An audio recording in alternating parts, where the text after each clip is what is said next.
This meeting is recorded by the host or a participant. This meeting is being recorded.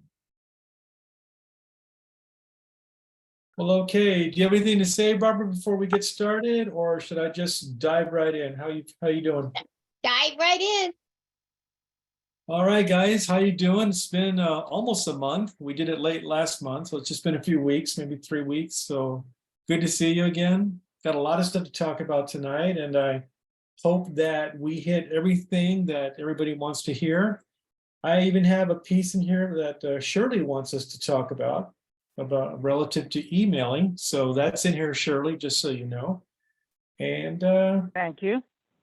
guess that's it. I'll start with news. So you should be currently on iOS 16.4.1.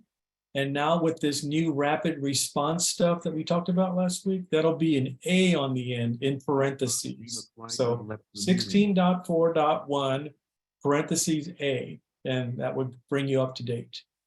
However, within a week, maybe two max, iOS 16.5 will be coming out, which is okay to go ahead and put on your phone.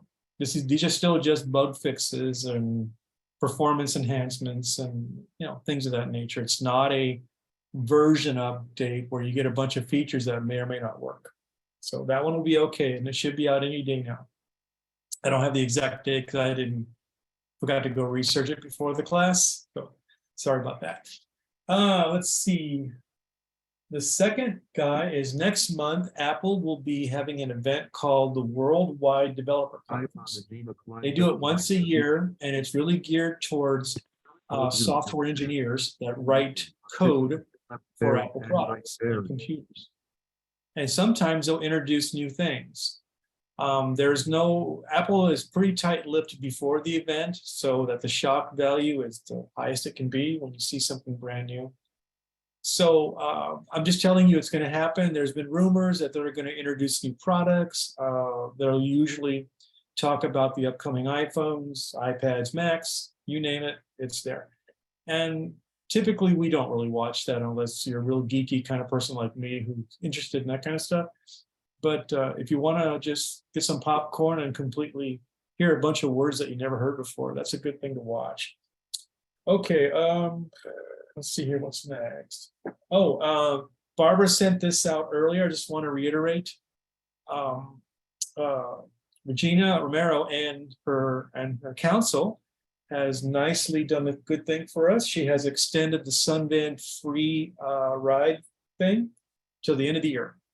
And I think that includes the buses, shuttles, and every other sun-related transportation that's And out there. Sunlink too. Yeah, there you go. So Yay, that's kind of cool. Yeah, she's doing a good job there. And then the last thing I have on news is, there's a rumor, which this may be announced in that little WWDC thing I just mentioned in next month's meeting from Apple, that they're looking to change the wake word for Siri from "Hey, Siri" to just Siri itself. So they're looking at that to bring it more in line with the A lady guy. And I think Google is I don't know if it uses "Hey Google." I have no idea. Anyway, they're trying to bring it back to one word. That's not as easy as it sounds, but they're working on it. I think that's a rumor, so it may not happen. Right. Okay. Any questions about news? Anybody want to add anything they've heard? All ears. Why are they, Manny, it's Maggie. Why are they doing, to me, it's automatic to say, "Hey Siri," to get to say Siri. It sounds harder to do, oddly enough. I know. And why are they messing with something that works? There's a lot of questions like that whenever companies do this. My best understanding of why they're doing it, being that this is a rumor, it hasn't been announced and Apple hasn't made any comments on it. I just think if they take one word off, it's just that much easier, and it looks like it's easier than before. That would be my impression of why they would be doing this.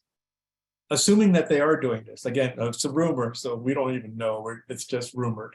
So, but you're right. We get And used they're to trying something. to, Right. Yeah. When they're we get trying used to to something. compete with the A lady. That's right. So they just want to use one wake word. I'm with you, Maggie. I like using both words because sometimes I'll just say the word Siri and not want to prompt her to ask me something. Maybe I'm using it in conversation. So we're going to have to probably change over to S lady or something like I do with the A lady. Yeah. So I don't like trigger everybody's stuff. So yeah. So the one thing that's for sure in this world is change. If it works, great. Why leave it that way? Let's change it and do something different with it and call it a different name or whatever. So that's my story and I'm sticking to it. So Speaking of change, it's Maggie again. yes. I left Ruth hanging today because I didn't get a chance to do it. She needs to be able to do her door app. Okay. And I kind of left Ruth hanging. Oh, Sorry, Ruth. you would like me to contact her and see if see what's going on there? Yeah, But she's gonna try Okay. to, loves to put it on. she was gonna try to log in today, and then she said she'll call you, Manny. Oh, great. Okay. My door's always open. So whenever she calls, I'll be available. So yeah, if you talk to her before, then tell her I'm waiting for her call. No problem. So thank you, Maggie. Appreciate that. Any other questions about news? All righty then. It's going to be a fast one tonight. Let's see here. So I've got another piece that I do before the actual topics, and this one is called Emerging Technologies. So this is the first time I've actually labeled it. I kind of haven't had it in there before when I talked about AI last month and a few other things. So I'm going to talk about something that's a revolution in computers now, and I won't go long on this because I don't want people to fall asleep on me with all the weirdo stuff I'm going to say. So the biggest thing that's happening in the world of technology, computers, is this thing called quantum computers. Okay, and I'm not going to tell you how they work. I'm not going to bore you with a bunch of physics and qubits and superposition, entanglement, all that crazy stuff. I'm not going to talk about that. I'm just going to show you the difference in how they work in a real simple example. So quantum computers, they're gonna turn the phones that we have and the computers we have today, they're going to be like stone tablets in comparison. And the reason that it is because take an old problem like finding a needle in a haystack, let's say. So a current computer, when given that task, this is just a way of expressing it so it's easier to understand. So if you want to find a needle in a haystack, the current computer would check each piece of hay and ask the question, is this the needle? And if it's false, it goes and gets another piece of hay until it finds the needle. So it's got to check each piece of the haystack until it gets to the needle. Not a big deal, not a big problem. It'll get there ultimately, but it could do thousands or more operations before it finds the needle, depending where the needle is in the haystack. Now, stay with me on this. Quantum computers, the difference between our current computers, like I just talked about, and quantum computers, because of the way they're designed, can look at the entire haystack in one shot and in one or two operations find that needle. And that's very important for certain kinds of computing out there. So that's what's coming up with quantum computers. And if anybody wants to talk more detailed about that, I'll do it offline with you because I don't want to because you get into that subject, we'll be talking about a lot of weird stuff that we've never heard of, or most people never heard of. But that's the promise of quantum computing. And I think it does a lot of things in parallel, like a lot of things at the same time, versus series on the current computer that does one thing at a time until it finds the answer. So that's the emerging technology segment I wanted to pass by you guys. And any But we're questions gonna about have that? more obsolete How will hardware. this affect our phone? I'm sorry? So we're gonna have more obsolete hardware. Well, let me give you a little bit more on this without getting technical. So quantum computers are, if we wanted to have anything like a personal version of a quantum computer, Yes. we're probably at least 50 years away from that or Okay. more. This is just a very, we're in the child days. We're in the 1950s of today's computers, to put it honestly clear. So there's a long time, unless there's some huge breakthroughs before then. But it's proven that they do work, but they have to jump a lot of hurdles before we get to the power that we need to realize what I just talked about. And yeah, it's probably the biggest thing that's happening, way above this whole AI thing and whatever. This is the big thing, but it's slow right now. Oh, okay. Thank you. All right, so if there aren't any questions about that, I'll get to the topics. So let me see what the first one is. Oh, go ahead, Manny, Scott.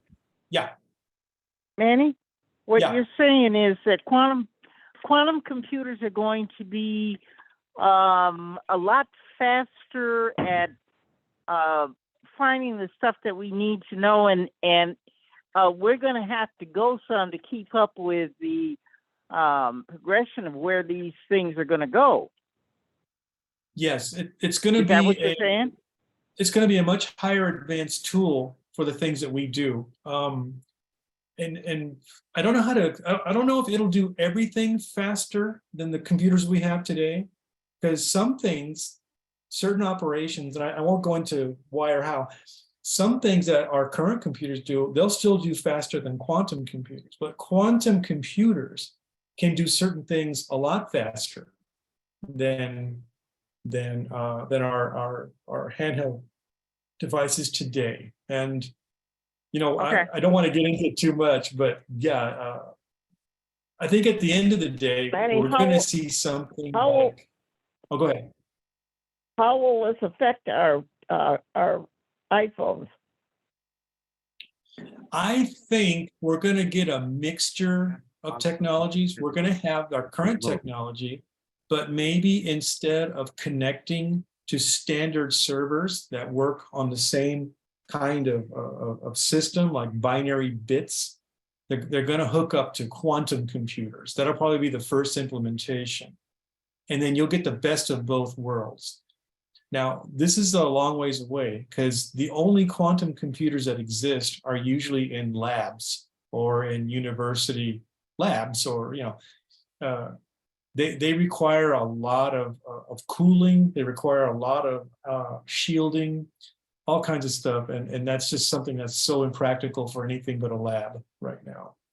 And Google has a good one, and there's a few other companies out there that are playing with the technology. But it's a long ways away still from being practical for us. I'm just giving you the information so that if you ever hear the word quantum computers, and you kind of have a little bit of insight to what they're talking about, instead of going, hey, what's that all about? So, and if you have any questions here or offline, my door's open. Just call me or text me. Network bandwidth is low. So yeah, there's no worries. Nothing's going to change very quickly there. I mean, unless they solve a lot of big problems. But it is a great thing to know that we've got a revelation coming as far as computing is concerned, that this is not it by a long shot. So yeah, so thanks for the questions. Appreciate that. All righty. If there are no more questions about news or emerging technologies, quantum computers, we can go into topics. And my first one is Amazon gift cards. Has anybody ever got those or sent those or used those in the audience here? All right. Well, you're going to learn about them today. So if you don't feel like shopping, or you can't, and you want to give someone a gift, an Amazon gift card is a pretty good gift to give. And it's just like any other gift card, excuse me. And the gift card has money on it, they can spend it. So to purchase a gift card for somebody, like, for example, if I wanted to buy a gift card for Patty, let's say, and I want to give her $50 or whatever, I would go to Amazon and I would find the gift card, Right and left. and then I would buy it. And it would cost me exactly $50 because they don't collect tax on your purchase of the gift card. They collect tax on when it's redeemed. So it'll cost you $50 exactly. And then in the checkout process, you'll fill in the email that it's going to, if it's an e-gift card, or you would fill in the shipping address if it's a physical card that you want to send. I recommend the e-gift cards because then you don't have to worry about all the shipping and then redeeming it on the other side and things like that. So what I wanted to show you is how you find those gift cards and how you fill them out so you can send them. So let me find my phone here. Probably should find that. Let's see. Oops, right over here. Okay. 650. Here we go. Easy voice recorder. All right, so I'm gonna Double go. tap to open. I'm gonna go to Amazon. Double tap home. So Tap Amazon. Show Amazon. okay. Notification. Dismiss. Network bandwidth. The All right. So in the search bar on top, let's talk about the e-gift cards first because they're different item numbers. Okay, the e-gift card is one item number, and in the physical cards that you ship is a different item number. So let's look at e-gift cards first. So Search Amazon. Search Amazon. Search. I'm going to dictate Amazon e-gift card, see if it finds it. Amazon e-gift card. Amazon gift cards. Button. So I just put that in. Search. Search. Back. Button. 932 top Amazon.com edge card. Heading level 2. Link. So it doesn't say it right, obviously. Amazon.com e-gift, when it's spoken by voiceover, sounds really strange. It sounds like this. Let me have it say it again. Amazon.com edge card. Egypt. It says an Egypt card. Product details. So you go in there. Amazon.com edge card. Back. We'll try it there. Amazon.com edge card. Back. Button. And it's really pretty simple. You just have to make a couple of selections. They're very logical selections. So let's get down to where you select stuff for the card. It'll all make sense to you. So let's get down here. The first thing I think is going to be the design that you want on the card. And what this does when you're sending it as an e-card, it shows it with this design. It's just a little picture that it shows, so it looks like a gift instead of just an email with text and a link. So we're gonna pick one. I don't know. Happy Mother's Day. So there's a lot of Mother's Day stuff here. So we pick one of those. Happy Mother's Day. Button. So that's Happy Mother's Day. And then we go to the next section. Click here to see more amount. So the amounts are in $25 increments. Once you pass $100, I think they go to $50 increments, if I'm not mistaken. So let's hear a few increments just for fun. $25. Button. So 25, and then of course I would choose 50. $50. If I wanted to send Patty more money or more gift card money, I would keep swiping to the right. $75, $100, $150. So then it goes by 50s after that, and I don't know how far up it goes. So we'll keep going. So you have the design of the card, and then you have the amount. So I think all that's left is a message, I believe. So we'll keep going. Let's $200, $300, $400, $500 sign. Delivery. Email. Button. So you can send it by email or text, I believe. So it's on email now. Text message. Button. 2. Enter an email for each recipient. So I chose email, so I'd have to put in Tap to edit. Patty's email address. Patty's email address there. And then let's see what else they want us to fill out. Network From Manuel Salas June. Now here, you can type in whatever you want. Your name, you can type in your dog's name, whatever. It's going to say from on the email in the body of the email, not in the from like the email address, but it's going to say, it's going to show the Mother's Day logo on the card. It's going to show you the amount. It's going to say from. Manny the greatest or something, whatever I put in there. Okay, that doesn't matter what you type. So let's keep going. Your message. Hope you enjoy. And then you can type a message in. They have a default one here. Let me try that again. From your message. Hope you enjoy this Amazon gift card. Multi-look. So that's the message. You can type in about 400 to 500 characters in there. We keep going. 463 characters remaining. Quantity. 1. Then you Text field. you can change the quantity. Usually you just want one. So Date to be sent. Pop-up button. you can choose a date for the email to go Double tap to out activate the to the person. So let's say you're buying it today, but you want it to go out in 2 weeks. You can post date it or predate it or whatever you want to call that, and then it'll go out on the day that you specify. now button. Buy now. Add to cart. And you Button. can either buy it now or add to cart, and then you're done.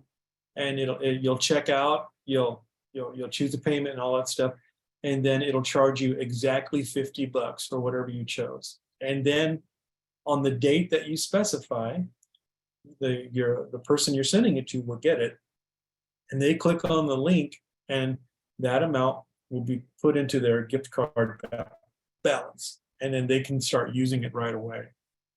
Now, the only difference between this and the physical card is the fact that it's a physical card, and you have to put in the name of the person you're sending it to, and of course their shipping address. You got to fill out their whole address, and they will get a card. They can pull it. They'll get the card out. They'll scan it in when they're in what you call it, the app or on the website. You can actually scan it in with your iPhone. It'll beep and say it's there, and then you'll have that money in your account to spend. And whenever you buy stuff after that, it'll automatically apply whatever you have on a gift card, unless you tell it not to. There's a little box you can check on checkout. No, I don't want to use a gift card for this, so I'm going to uncheck that and just go ahead and pay normally without the benefit of the card. So you have a lot of flexibility. And that's basically the way it works. So did I confuse everybody, or is this pretty clear? Or any questions about this? Network bandwidth. All right, so we're gonna This go. is Patty. Either way is easy. I thought I always get from my kids. I always get it in an email, so I thought it's real easy in the email. But Manny gave me one, and I just scanned it. It was simple. I thought it was gonna be I have to input all his numbers, but it didn't. It was nice and simple. Yeah, and the way you do that with a physical card, in case you guys are interested, is you'll go into, well, let me show you. There you go. Just show you right 7 here. p.m. Okay, so you'll go Amazon. into, Chat bar. Inspire feed. Your Amazon.com. you go into your Amazon, and then you go into your account. And then in the list under your account, it's a pretty extensive list. You're going to see something that talks about gift cards. And you go in there and it'll say you can scan a gift card in. You hit that, put the card in front, boom, it's in. And then you can throw the gift card away because it's already been applied. So it's really easy to do. The easiest way is to send it through email. And then they just tap on the link and it does the same thing. So it's a really good option. Hey, Manny? Yeah. I have Yes. a question for you. Mhm. Would that scanning in a gift card be apply to other venues like Target? You know, I don't know the answer to that. I can put a note on that. You mean like if someone gets an Amazon gift card from Target and they try to do it, scan it in on the Amazon app? Is that what you're saying? No, I mean if you get a Target gift card, can you scan that into the Target system and be able to use it? I believe so. I would think that Target would have a similar system. I would have to download that app and verify that. And I could do that for you for my homework if that's what you want me to do. I could actually check it out. Okay, So- because I got a gift card. I got a physical gift card for $25, and I would, as far as I know right now, I'd have to go to Target to shop. So I'd like to know if I can shop from home on the phone and just scan the card in and use that. Yeah, and of course you have an account with Target, right? No, Okay, you probably have to create an account with them because that's how they track the gift card balance with you. Okay. So it's not a hard thing Okay. to do. It should be free to do that. And then you could just shop online. I mean, it's no problem. So, and it Okay. probably requires the Target app on your phone and generating a new account with them, you know, blah, blah, blah, all that stuff. But yeah, you can absolutely redeem it, I'm Okay. sure, through the app. That would be crazy if you couldn't. So, yeah, thanks for the question. Okay. Good question. Anybody else have any questions about gift cards in general, Amazon gift cards? Okay, then we're going to move on. All right, so something that Barbara wanted me to go over with you guys was navigating text messages in a conversation. So text messages is kind of a misnomer. They should be called text conversations, but we're used to messages. That's the name we use, so be it. So when you go to your Messages app and you open it up, this is not a list of messages. It's actually a list of conversations, meaning that when you open that conversation, you have what they said, and then the next bubble below it might be what you said, and they're on opposite sides of the screen. And that's a conversation. And what Barbara wanted me to show you guys is when you open up a message, how do you navigate through those bubbles? You know, because if you just do a screen read, you do a 2-finger swipe up, and you do that. For some reason, VoiceOver does not enter the place where the bubbles are. It does the top of the screen, skips right over that, gets down to the box where you can type a reply, and then that's it. So I'm going to show you how to do that. Okay. So I'm going to get my trusty phone here, and let's see what 7:04 p.m. happens. Okay. Let me get out of Amazon. Amazon. Can you guys hear the phone okay? I didn't even Double check tap to that. open. See here. Doc. Messages. There you go. Okay. Double tap to open. So here's messages. Messages. Messages. Conversations. Chica. Lorena, Luna, and Valeria. All right. Valeria laughed at. Let's see here. Let me get one that's Barbara McPherson. Let's look at that one. Conversations. Barbara McPherson. Website. So this is a list of conversations. If you're on this screen and you were to start a screen read here, the header is going to say this. Messages. Heading. Okay, messages heading. Search. Dictate. But conversations. Chica Green. So conversations, it actually gives it the name conversations, even though the header says messages. This is just a mix-up in nomenclature, but these are really conversations. So let's go into Barbara's conversation. Barbara McPherson. That's just a double tap on the conversation. Barbara McPherson. Video. Enable blind people to see again. So when you do that, it puts you on the very last part of the conversation. If you want to hear that or hear previous parts of the conversation, all you have to do is swipe to the left. So let me do that. Messages. Yesterday delivered. Heading your iMessage. On the way, we have one more stop before we get to your Monday. Sent with Siri. Barbara McPherson. Hi, Manny. Are you going to be? So you can see that I'm going up the list. It went yesterday and blah, blah, blah. And then to go back down, you swipe to the right. Sent with Siri. Monday, May 8th at 12. So between the message bubbles, if they're on different days, you will get to the header that says whatever day it is. And then you'll get to the message bubble below it. Your iMessage. On the way, we have. So, and then I'll swipe to the next one and you'll probably hear another one. Delivered. Heading level 3. And that's the status of that message that I sent to Barbara. So I keep swiping. Yesterday, 1:23 p.m. So yesterday at 1:23 p.m., Barbara sent me this. Barbara McPherson. Video. Enable blind people to see again. Red. So anyway, that's how you navigate the conversation to hear the individual messages. And if you're not in the middle part of the phone where the messages are, then just take one finger and try to hit right in the middle of the phone, and you will get into that area. And then you can swipe left or right to move between the messages in the conversation. So it's not a big hard thing to do. You just have to remember how these things are structured and how to navigate to them. So if you get to the end, like if you swipe all the way to the bottom message, which we're on now, and I swipe to the next thing, I'm gonna jump out of the conversation and I'm gonna get down to where I can reply. I believe. Let me see. YouTube.com. Messages. Vertical script camera. Button. Yeah. So now I can use a camera to take a picture, send it to Barbara, and I won't explain each one, but the field we get to reply is pretty close. We just Apps. Message. iMessage. right there. Text field.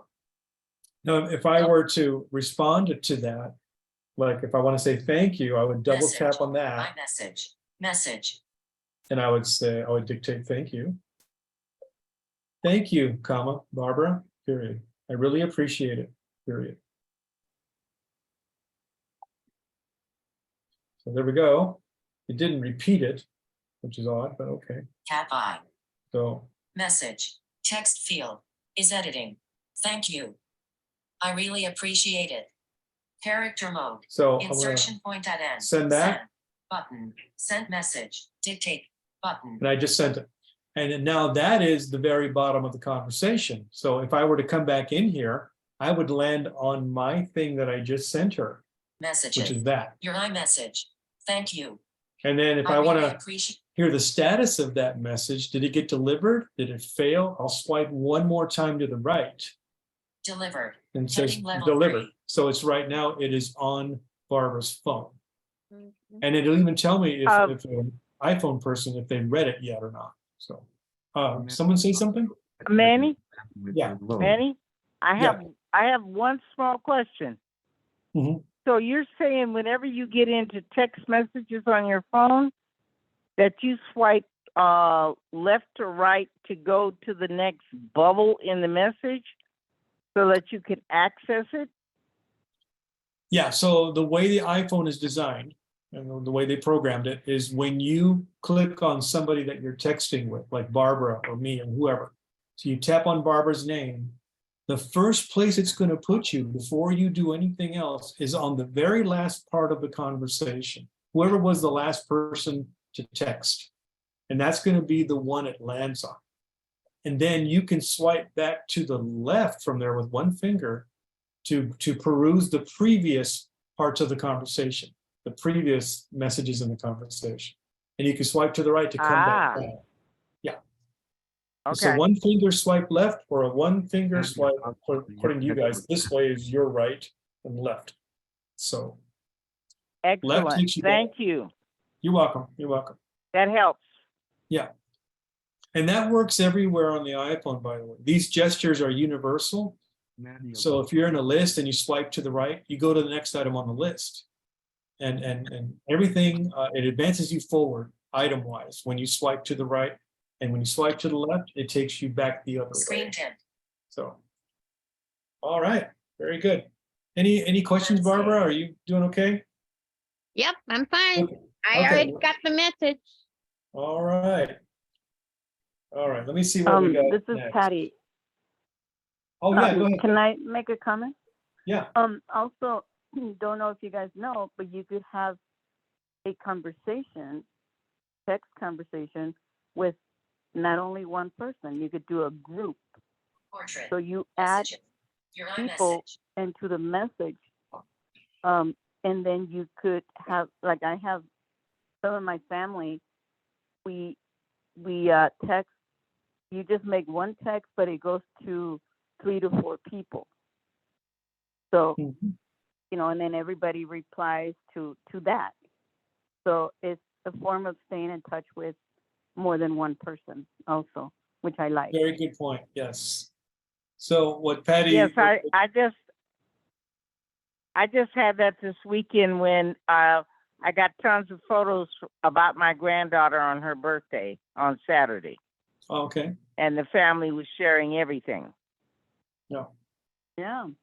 So they call that group text. And the way you do that is the first person to create the group will put everybody in the group on the very first person to do the text. So if they add you in, Shirley or Patty or me, whatever, whenever anybody in the group sends a text message to the group, everybody gets the text message, whether it's pictures, text, whatever it is that they share via texting. Yes, so it's pretty nice. Yeah. And yeah, that's the way that works. Yeah. Thanks, Betty. That was good. Okay, any questions about text messaging? All right, we're going to move on then. Let's see here. I have show and tell going on. If I can find my little doodads that I'm going to show. Oh, there it is. Okay. So what I thought I'd do this week for show and tell, I wanted to cover the Fire Stick. Does everybody know what a Fire Stick is? Besides Yes. besides a club being on fire in the woods, I'm talking about the electric or the digital Fire Stick here. So what a Fire Stick does. Oh, go ahead. Sorry. Okay. Manny, how does a person who has a Fire Stick who is visually impaired, how do they operate that device? Because Oh, I'm my so sister glad put you asked. fire on my TV, and I have no idea how that works. Oh, Shirley, you asked the perfect question. I think that I couldn't have set it up better even if I called you before. Thank you for the question, Shirley. That's a good one. Okay. So first, before I answer Shirley's question, I want for the visual folks, I'm going to put the Fire Stick up in front of you and the remote that comes with it. The first is going to be the Fire Stick. It's about maybe 2.5 inches wide by 1 inch tall. It's got an HDMI port on the side of it that hooks into your TV. Now, if you can't hook this into your TV, where you have space issues, it does come with a little dongle that makes it lay down behind the TV, and it hooks in via the dongle. But it is an HDMI thing, and of course, there is a power port here for your USB charger port, and it uses those Android type chargers, not the iPhone. So they got little knobbies on one side and something on the other. So you got to make sure you get it the right way. But once you get it in there, it stays in pretty good. And of course, it uses wireless, your broadband. And what it does is that it allows you to access the whole world of entertainment out there, just like if you're on your computer. Now, the really good thing about the Fire Stick that I like is that the remote is really nice. And for you visual folks, I'll put it up. It's very small. It's got maybe 10 buttons on it. And it's got a ring and a center thing at the top. Takes 2 AA batteries that last forever. And it allows you, and this is to answer Shirley's question, it allows you to do searches with your voice. If I press the mic button, I can say Back to the Future, and it'll find Back to the Future. Also on the stick itself, if you turn this accessibility feature on, it will speak the screen. So if you move wherever it's at, across or up or down, as you're moving it, just like on the phone, the iPhone, you will hear what it is. It'll say My Stuff, Netflix, boom, boom, boom, and you click the middle of the circle here to press the OK button, and Netflix will load.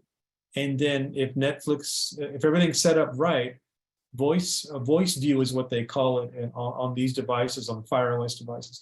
It'll actually speak everything in Netflix. It'll say, continue watching Breaking Bad or whatever, or specials of the month or whatever, brand new. And you can navigate it without having to use your vision.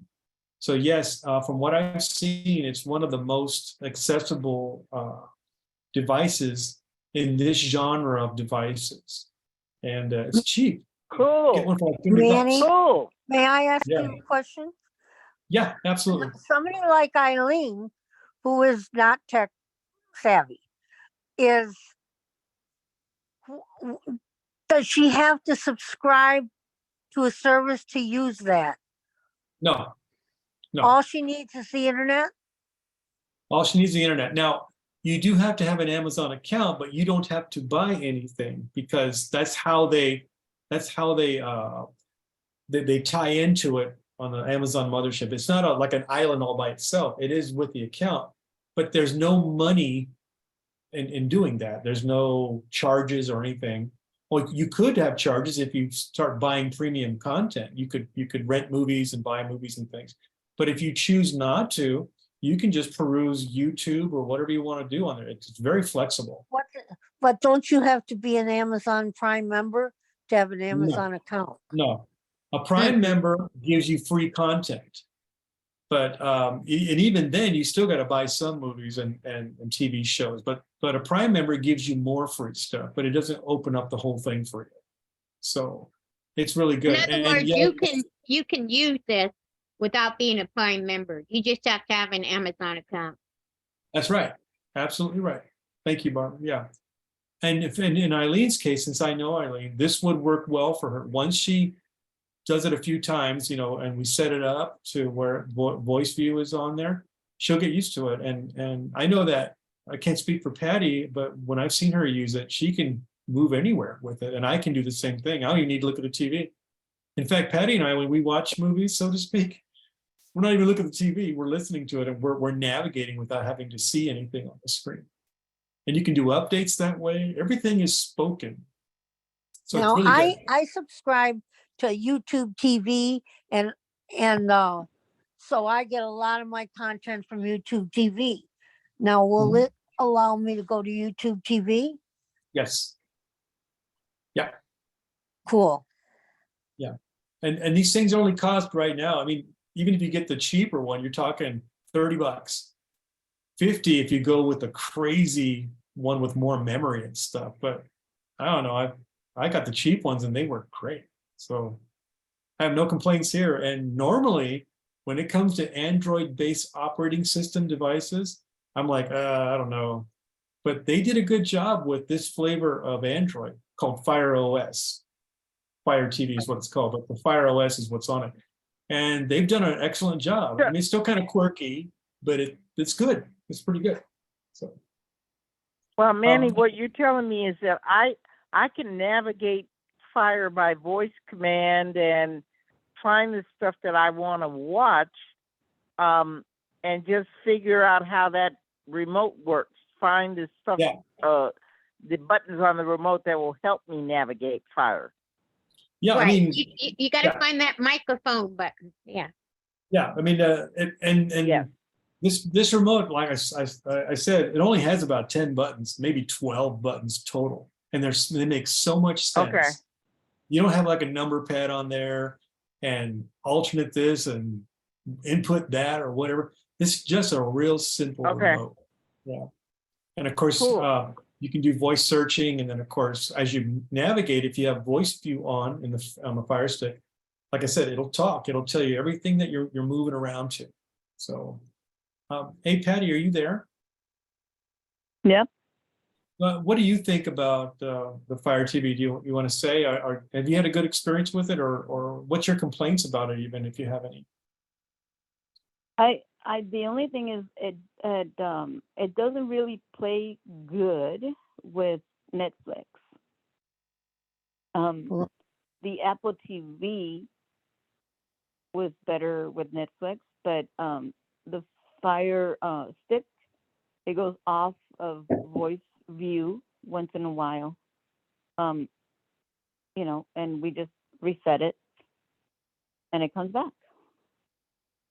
Yeah, there seems to be some kind of disconnect between Netflix and the Fire Stick. And I don't know whose court that problem is in. Sometimes Netflix works without any problems for weeks and weeks and weeks. Then all of a sudden, it doesn't speak on Netflix and Netflix only. So I tend to believe that it's in Netflix's ballpark, but they're big and they're the big guy, and I don't know. I'm just guessing now, but the experience is still very good. The microphone is real good, real clear. If you have the smart plugs, you could turn your lights on and off with the remote control also. Oh, that's right. Which Manny does all the time. Yeah. So let's say, Shirley, that you get a Fire Stick, and let's say that you've got some smart plugs there that the Fire Stick can see. Now, let's say that's one. You got one called Dining Room, and you want to turn on and off the dining room light, but you don't feel like getting up. Well, you go to the microphone on this little remote for the Fire TV stick, and you say, turn off dining room, and your light will go off, or turn it on, or whatever you want to do. And it'll actually process the command, turn on your light. And it not only just commands your Fire stick, but it also can do your lights and everything else. So it's a pretty cool little thing. Manny, it has an Alexa in there. So it works Correct. exactly like you do it with the A lady. You That's can right. ask it weather, you can ask it news, you can ask it all the normal things that you do on Alexa. It's almost a no-brainer to me. Like if you're looking in the market for something like this, you can go to Walmart, get a Roku, get whatever's out there. But for us, and I've used these other ones. This is the only game in town that's really worth it. I mean, the others are trying to catch up, but they're too little too late, in my opinion, my humble opinion. But yeah, this is a great deal. It works good. And it's about an 8 on a 10 scale. I wouldn't give it a 9 or 10. It's about an 8 because you've got that Netflix issue. And once in a while, it acts up, but you just reset it, then it's okay. So it's about 7.5, 8. You know, you're not going to get a device that's a 10 that costs $35 or whatever it costs. You know, the Apple TV, by contrast, is almost $200. You know, but again, it's Apple, so there's a expectation of quality. You know, so you pay a lot more. Manny, I have one more question. Yeah. When you say you can turn off the lights with this Fire remote, that Mhm. requires you to have a smart sensor on your lights? Well, you know, I'll give you the bare minimum that you need. You probably need something like an Echo Dot or some kind of hub if you don't have like a show, like and I know these words sound crazy, but you need something that the lights are communicating with, okay? And then the Fire TV thing communicates with the same device. And so when you give it a command, it goes through that device and says, oh yeah, Shirley's got a light called dining room. I'll just turn it on or off, you know? So it would be a minimal amount of money to invest. All you need is a smart plug, Shirley. It's called a smart plug. They run around, you can get a package of 2, I think, for about $25. And then you just plug the item into the smart plug. Right. So any questions, any more questions about the Fire TV stick or the ecosystem, Fire OS, Fire TV? Oh. All right, then. Onward and forward. Let me put this away. Got a big mess here. Hang on a second.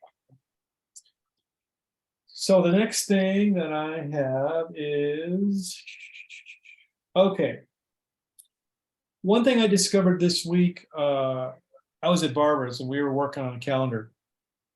And when you ask Siri to create calendar events, you have to be very careful because when you say create new event and you don't give it a name, for some crazy reason, it thinks that you want an all-day event, and that's it.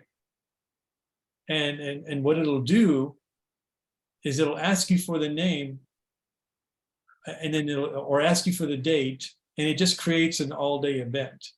Whereas if you say create new event titled meeting with Barbara, it'll then ask you for the exact date and time. So that's a little, I don't know if it's a bug or a behavior issue that I found with, or we found with Siri. So I don't know if I was clear on that. So if you don't put a date in when you're asking Siri to create a calendar event, it assumes an all-day event and it doesn't even ask you for the time. It just assumes it's all day.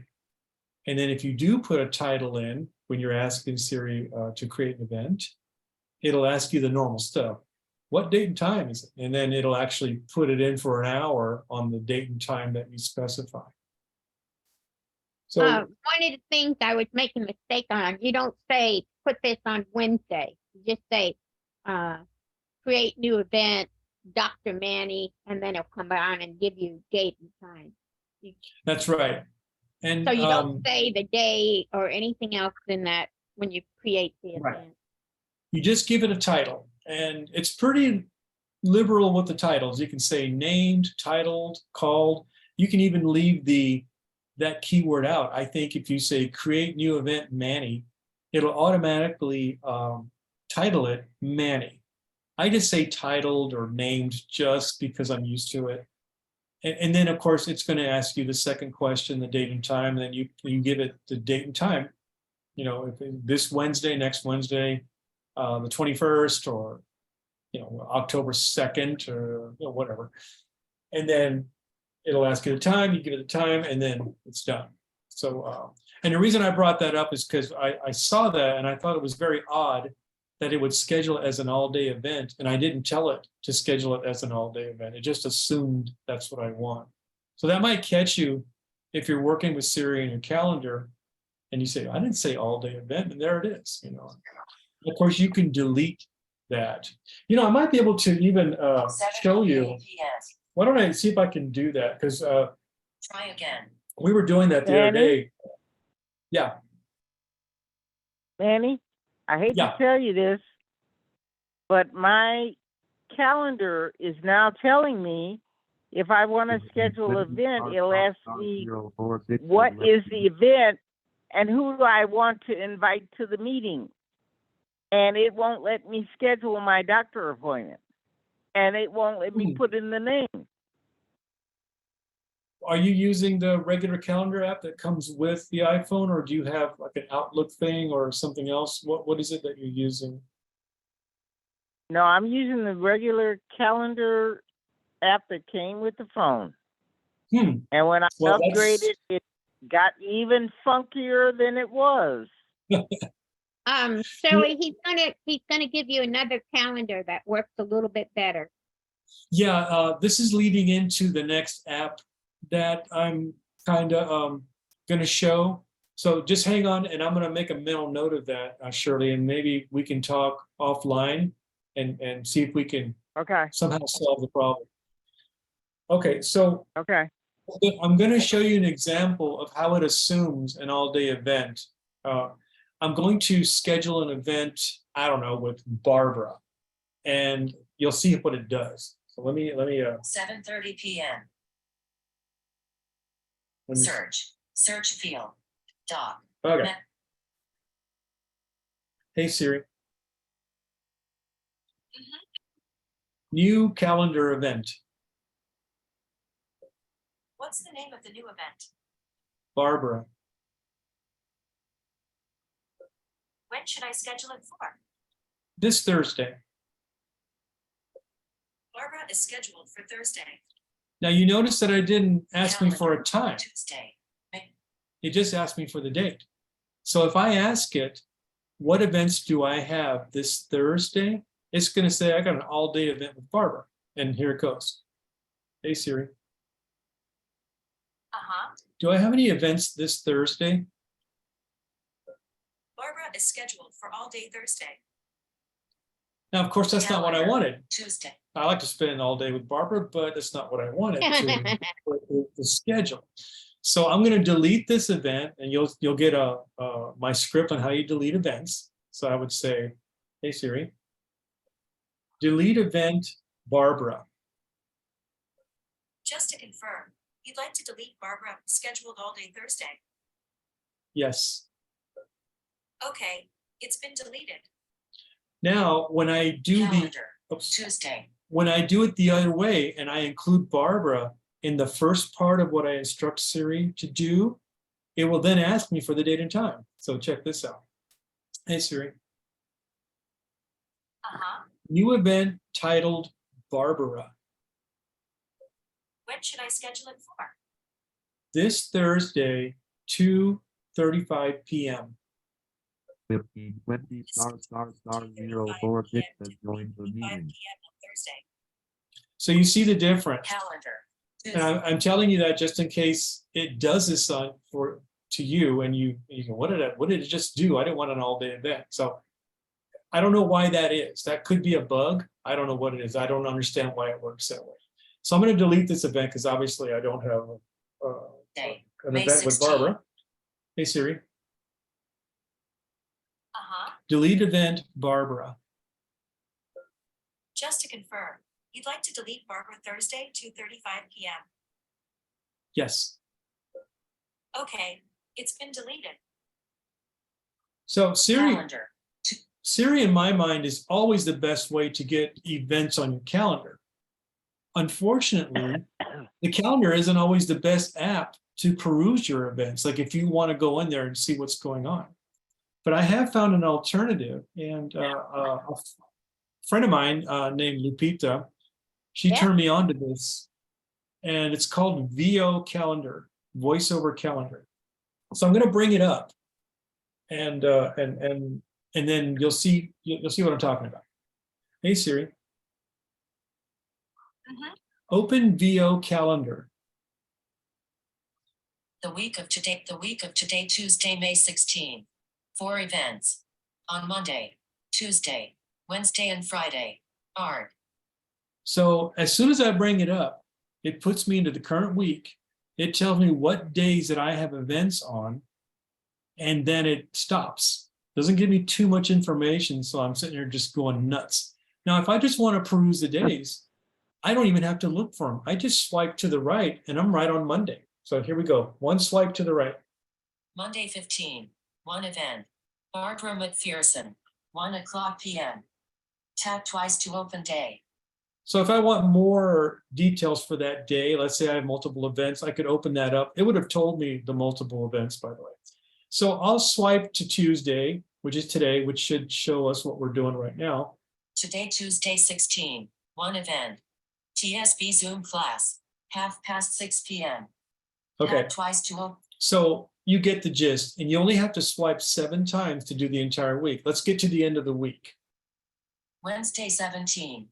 1 event. Thursday 18. No events.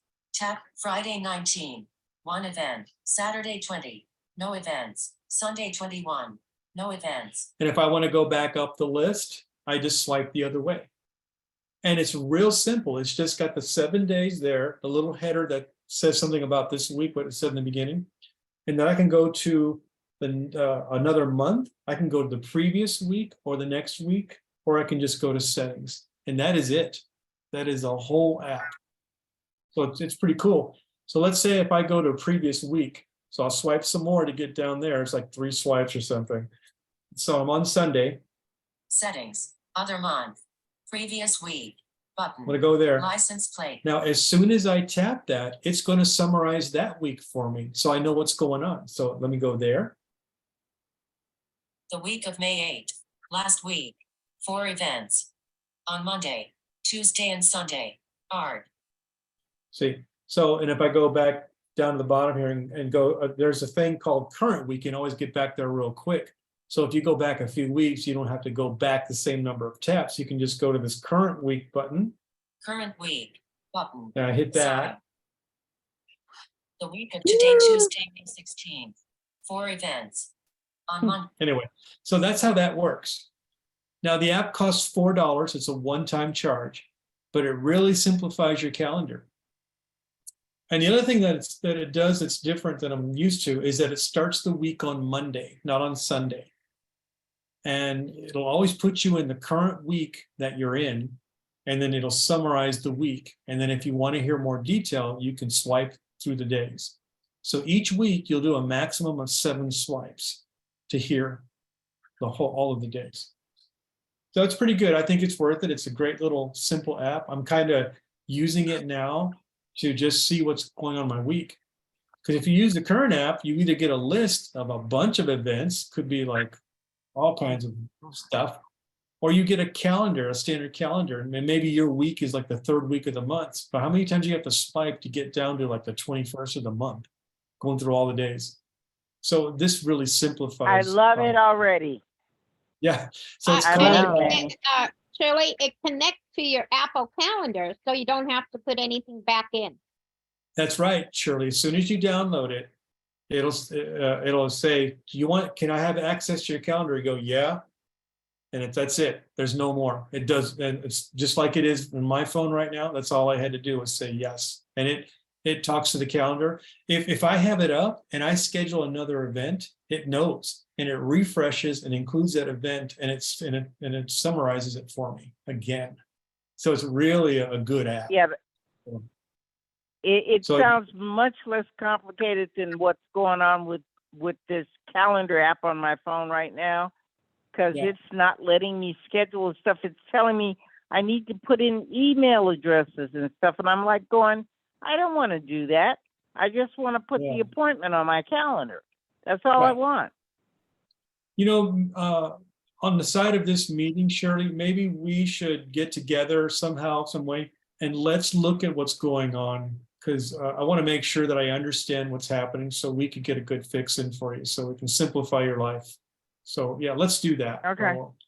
I'll make a note to call you on the side here.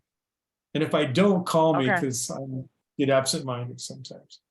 So does anybody have any I know. questions about It's this? okay. Okay. Does anybody have any What's the name questions? of that app? And how do we It's get it? Victor Oscar VO, Uh-huh. stands for voiceover. Calendar, VO calendar, and it's $4 one-time payment. It's in the app store. Yes, App Store. VO calendar. Thank you. And VO and calendar are separate words, separate. They're separated by Oh, space. okay. Yeah, just so Okay. you know. Thank you. Yeah. That could make a and, difference. Now, the other thing that I forgot to mention is that it's very high contrast. This part, and I'm going to let you hear it. This part right here, The week of today, Tuesday, May 16. 4 events. that part, it has a yellow background, and this is for people who have some vision, okay? And it's got black text. And each of the weekdays, they have white backgrounds, but it's not a bright white, not like a washed out white. It's kind of almost a grayish white, almost silvery kind of white, with dark black letters and with numbers in them, circles that show you how many events are on that day. It's easy to see if you're using your vision. And of course, you have like 4 little things at the bottom under the week where you can do navigation. It's really cool. And that's why I wanted to show it to you guys. And Lupita swears by it. So, Hey, Lupita. yeah, I don't know if Lupita's not here, is she? I don't think she is. Yeah, But, yeah, yeah, she was there earlier. Oh, okay. Well, anyway, that's such a great thing that she introduced to me, and I had to buy it. Sorry. So anyway, if there's no more questions, we'll continue on. I feel this is a good tool for us, and it might be one you want to really consider buying. Okay. Oh, what's next? Bum bum bum. We did that. Okay. Here's something that Barbara brought to the table. Now, I'll try to explain it. Maybe Barbara can do a better job than me, but there's a thing out there called audiovault.net.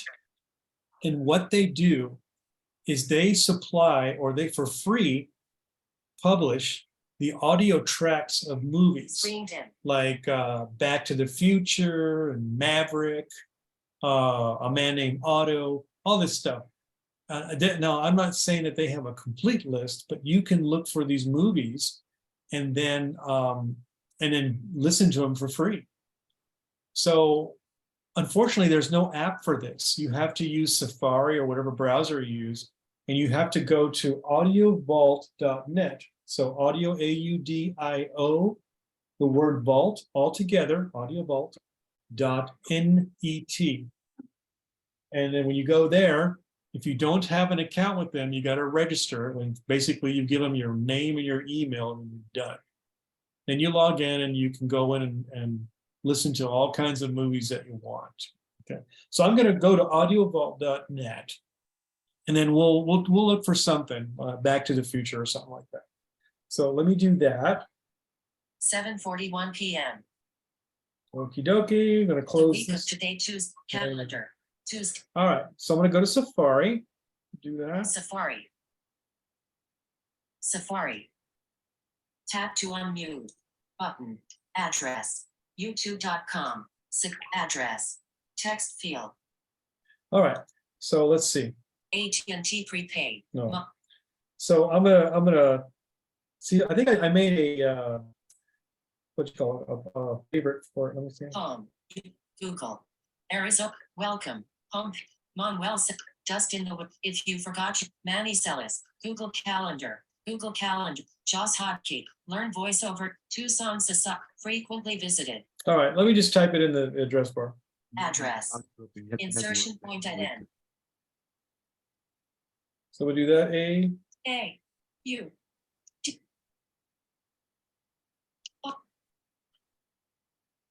O. I. O. T. L. T. N. E. T. Go. iOS 16. iOS 16. Lock any individual app on your iPhone. Still waiting on. Address. YouTube address. Text field. Is it Google? iOS 16. Lock any individual app on your iPhone. All right, sorry about that. Google search. Text We'll do it in field. the search instead. So we'll go in there, double tap on the Google search Circle bar, point that- dictate Dictate. audiovault.net. Inserted audiovault.net. Go. Don't lose access. Google. Link. Audiovault.net. Audiovault.net. Welcome to the Audio Vault. This site, audiovault.net, audiovault.net, audiovault.net. Okay, Yeah. so the very front page of that screen, the only thing you really have to do is go to log in if you have an account. I have one. So if you don't, you'll have to do register. So they're right here. Let me just get down there to that part. A huge login. Link. Vertical register. So you got login and a vertical line and register. So if you haven't ever used it before, you're gonna have to register. Like I said before, a name and an email address, then you're done. So I'm gonna log in. Vertical line. Login. Link. Login. Email address. Sign into audio. So I have this on keychain. So all I have to do is just show my face and it logs me in. Use the Romani@gmail.com. We'll do that. Face ID authenticated. User authentication. Email address. Text field. Is editing. The Romani@gmail.bullet. Support the Audio Vault. Bullet. Join us on Discord. Bullet. Support. Bullet. View all the movies. So we're gonna go into movies. So they have a thing called view all the Manny, movies. Manny? Yeah. Underneath there is a button that you check to stay logged in. So that you don't have to keep doing it. Right. I just haven't done that. You're right. So yes. Right, so that's a So shortcut. that you only have to do it once. You don't have to keep doing it once you do that checkbox on the bottom that says, keep me logged in. That's right. And that's quicker than what I'm doing. And absolutely right. So the options here, I'll let you hear them. Bullet. View all the TV shows. So you got TV shows and then you got movies. I think that's really Bullet. Separator. okay. Bullet. View all the TV. Bullet. View all the movies. Let me see what the other one Link. is. Bullet. Support the Audio Vault. So Right. you have TV shows or movies, and then of course you can go to the support page if you want to donate something. So we're gonna go to the movies. View all the movies. Link. View all the movies. Link.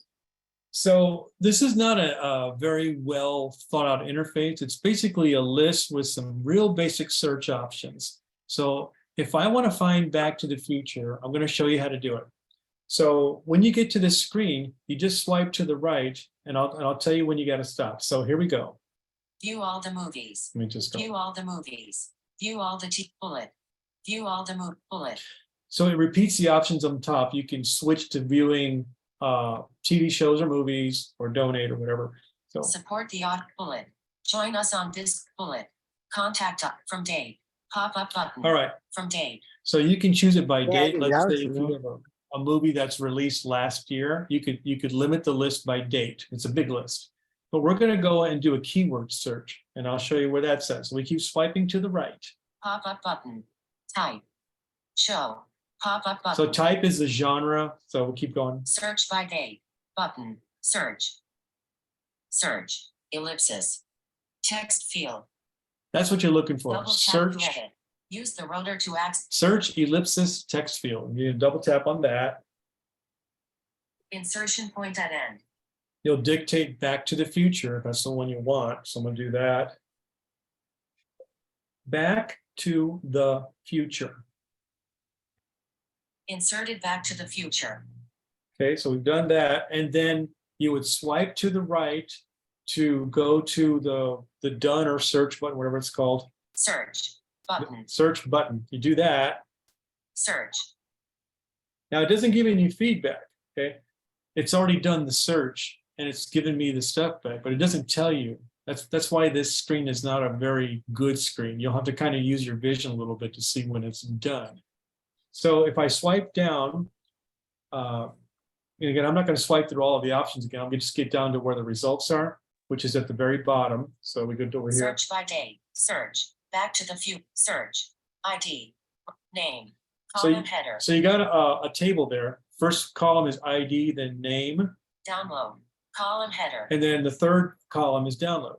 So we're going to do a couple of swipes to get to the name we want. So the first guy in the list is this one. 3200. Name.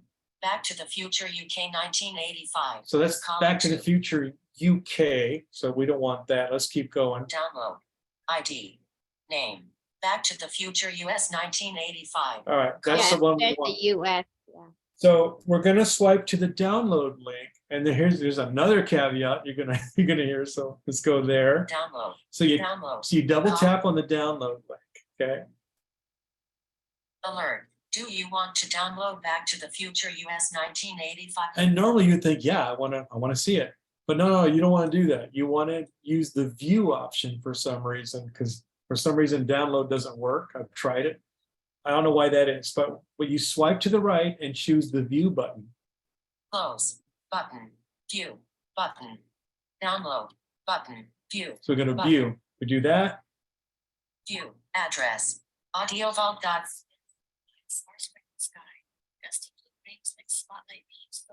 It's kind of low in volume.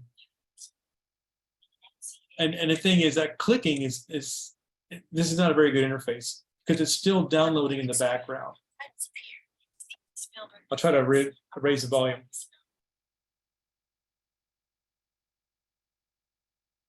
Shiny red orange letters slide into view. And actually this is described, so that you're hearing the person doing the description, audio description. Daytime in a room filled with spots of all sizes, electric. Anyway, and then you can pause it with the 2-finger double tap. And that's how you get movies or audio Safari. parts of the movie. Closing Down. Safari. VO calendar. Close VO calendar. That's Closing all right. VO closing Amazon. Sorry. Netflix. So any questions on audiovault.net? A couple of things to know. It has the movie 80 for Brady is on there. It also has It's a Beautiful Day in the Neighborhood is on there. Oh, very good. So it does have a lot of movies. It has the new Top Gun is on there also. But the only way you would know that is, and I don't know how to do it, it's just to put the year in and then all the movies it has for this year would pop up. Right. And I don't know how to do that yet, so that'll be another Yeah. lesson. There are Screen date search fields that I haven't tried out yet. I've only done for Right, this right. So I class. figured that's another lesson. But Yeah. but that's important, and then you would know all the recent movies they have. And if you have a thing like a Fire Stick, like we talked about before, they have a web browser. You go to this website and you can fire up those audio clips on the Fire Stick and listen to them on your TV. Right.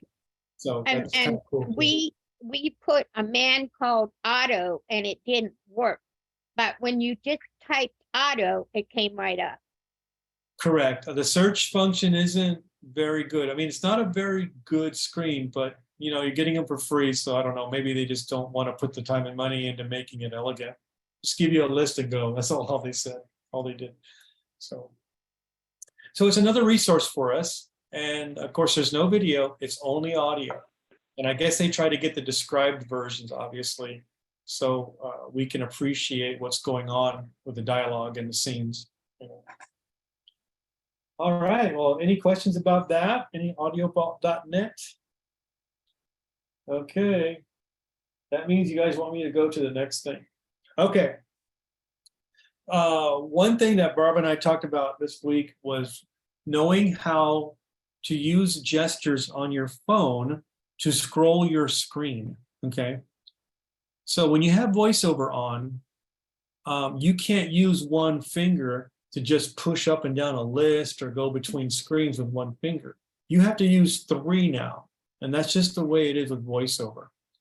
So if you have a couple of home screens, let's say you got icons on one screen, but you want to go to the second screen, you're going to have to take your 3 fingers and swipe to the left of the phone, and then screen 2 will replace screen 1. Screen 1 will move out of the way. So let me show you how we do that. Let me bring my phone up. 7:53 p.m. Okay. Calendar. Tuesday, May 6th. Group. So this is Calendar. Row 1, column 1. I'm sorry. Home. Talks too much. So for these home screens, what you want to do is if you want to go to the next screen, okay, you take 3 fingers and you swipe to the left of the phone. I'm going to try to point it towards you and do it without looking, which is what I should be doing. So you can hear it and see it for those with vision. Page 2 of 4. FaceTime. So it Double said, tap to open. I have 4 pages of icons on the screen. These are 4 home screens. If I want to go to the next one, swipe to the left, 3 fingers. Page 3 of 4. Magnifier. Page 4 of 4. Easy voice report. Now, if what it doesn't tell you in the page 4 of 4, there's another screen that's really a page 5, and this is your audio library, your app library. Showing app library. Right. App library. Search field. It doesn't say page 5 of 5. If I want to go back to the 4th page again, I swipe to the right now, the other way. Page 4 of 4. Easy voice reporter. And it works the same through all the phone. If you have horizontal scrolling left to right, you're going to take 3 fingers and swipe in the direction that you want the screen to scroll. So let's go back to the first page. Page 3 of 4. Magnifier. Page 2 of 4. Home. Page 1 of 4. Cap. When you get better at it, you can do it fast. Now, if you want to swipe through a list that's up and down, let's say we go into settings and we want to swipe down to the second page of settings because there's a lot of pages there. Settings. Search. So we're there, and I want to go down without having to go through each item because that'll take forever. So I do a 3-finger swipe up to bring the second page up. Oops. Apple Care Plus. Rows 4 to 15 of 114. So this time it's not giving me like the page number, it's giving me the rows that are showing in the list of so many rows. Let me do the next one so you can hear it exactly. Rows 13 to 25 of 114. So rows 13 to 25 of 114. That means I'm way up on the list, and I would have to swipe a long ways to get further down, or swipe to go back up. But that's how you navigate a page at a time. And depending on how you have your magnification set, meaning your fonts, that number of rows that can display will decrease or increase. So the smaller you have your fonts, the more rows it's going to show at one time.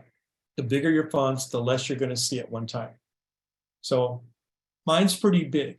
I have pretty big fonts in here, and I can only show about 12 rows at a time, maybe 13. Probably with no increase in the font size, that'll go up to maybe 20 or more. So that's how you use the 3-finger swipe. And you can swipe up or down, left or right, depending on if the app or the screen supports that direction of scrolling.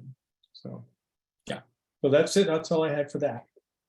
Any questions on scrolling screens on your phone? All right, well, we're onward. Let's see here. Boom, boom, boom. Oh, let's see what this is. All right, this is another app that's pretty amazing. It's kind of a show and tell and an app at the same time. And this app is called Navi Lens, NAVILENS. And what it is, it's a labeling app that allows you to label things with labels, and then you can go by later and scan the labels with your phone and tell you what it is. Okay. So it's a free app. And what you do is you download from the App Store. And then to use it, you need to request labels from Navulens, and they're free. They just send them in an email to you. And they have different sized labels. They got real big ones that like 2 to a page, all the way down to real tiny ones. So the middle ground ones are the ones that I'm using. They're about 1 inch by 1 inch square. And there's about 6 pages of them when you print out the labels. They also suggest if you want to put them on label sheets, you can order an Avery label sheets. I believe it's L7120 to 25-25. You get those. It's about $30 for a pack of labels, a bunch of them, and you can print 6 pages of them. That's what's in the file that they send you, and then you can affix these wherever you want. For this demonstration, I just printed them on plain white paper. And I'm not really affixing them. I'm not really putting them on anything, but I am going to show you how to use it. Okay. So the interface for this Navi Lens app is real simple. Okay. Once you get the labels out, you put it on something, you point the Navi Lens app at it, and if the label's not registered with it yet, you'll have a chance to dictate whatever it is you're trying to label. It could be medicine, it could be stuff in your garage, could be anything, could be jewelry, whatever, a box of jewelry, a box of earrings. So what I'm doing for this demonstration is I've already created one label in there, and I've already assigned something to it. I got a second label that I'm going to do live here, and I hope it works, because sometimes this doesn't work. So let me show you what a label looks like. First of all, so let me find, where are you? Oh, here it is. So I use a scissors and I cut one of these out. Now it looks like a little 1-inch Rorschach test, but it's really the QR code that they send you. So I printed this out on just regular white paper. It's not a label, doesn't have a sticky back or anything. So this is the one that I'm going to use when I create a new one.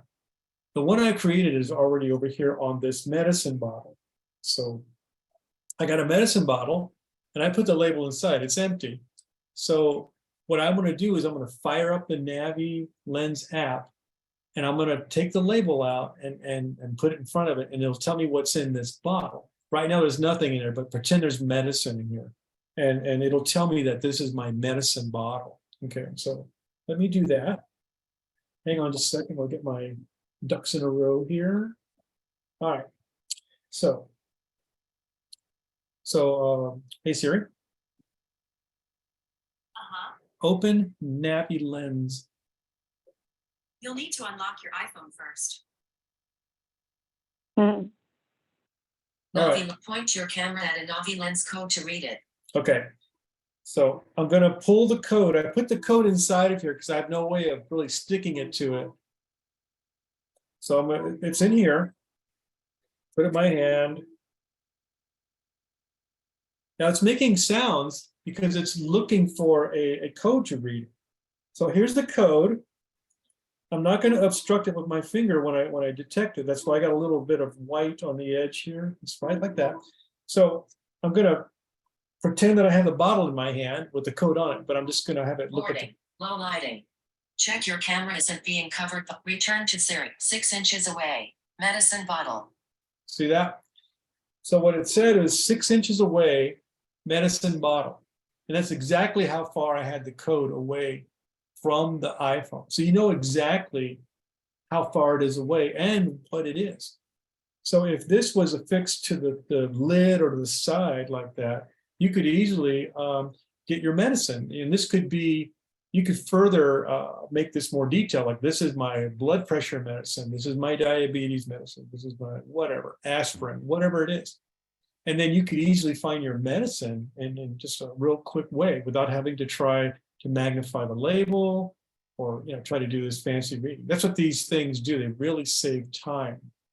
If you have stuff in your garage in bins, well, you can take these labels, this size or bigger or whatever you want, stick them on the bin and tell this app what it is.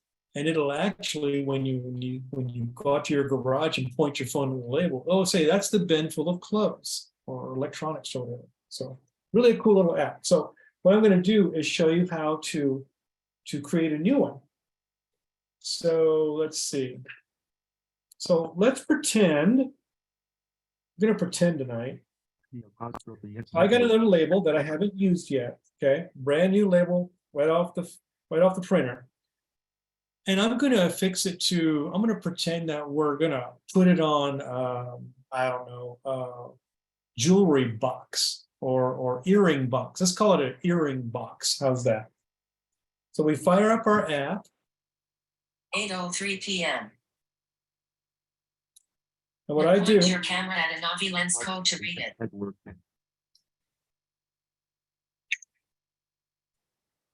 28 inches away. Blank code 5 inches away. Blank code of 1.57 inches.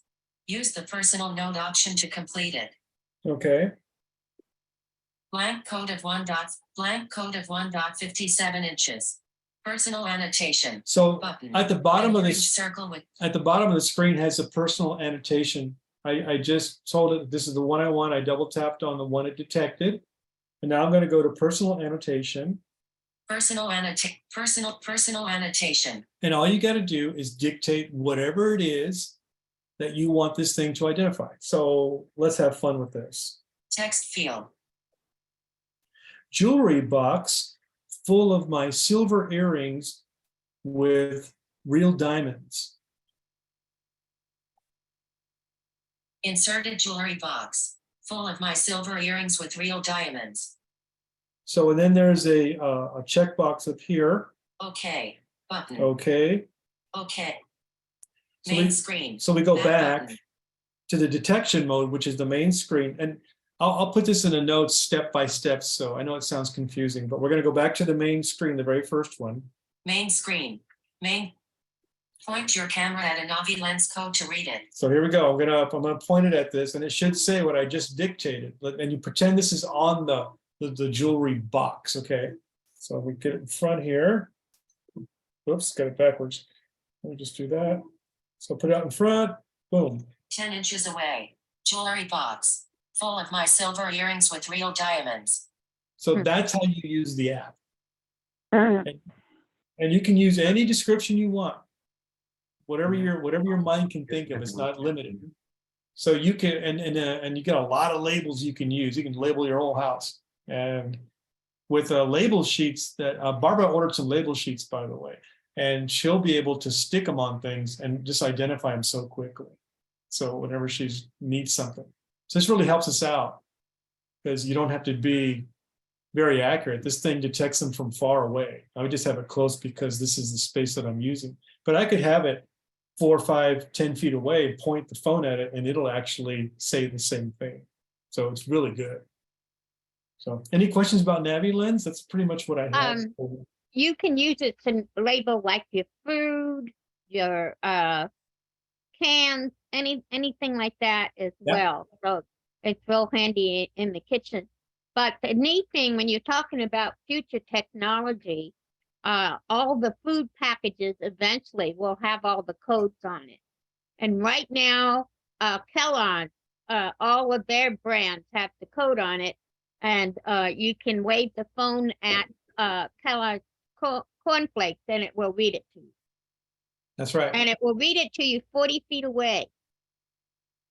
Yep. So this is really the new technology. They want to use it on, it was developed in Spain, but they want to use it in subway systems. So New York City is the first prototype in the United States. They're going to use it everywhere on their subways, on their buses, everywhere. They're going to be using this navigation.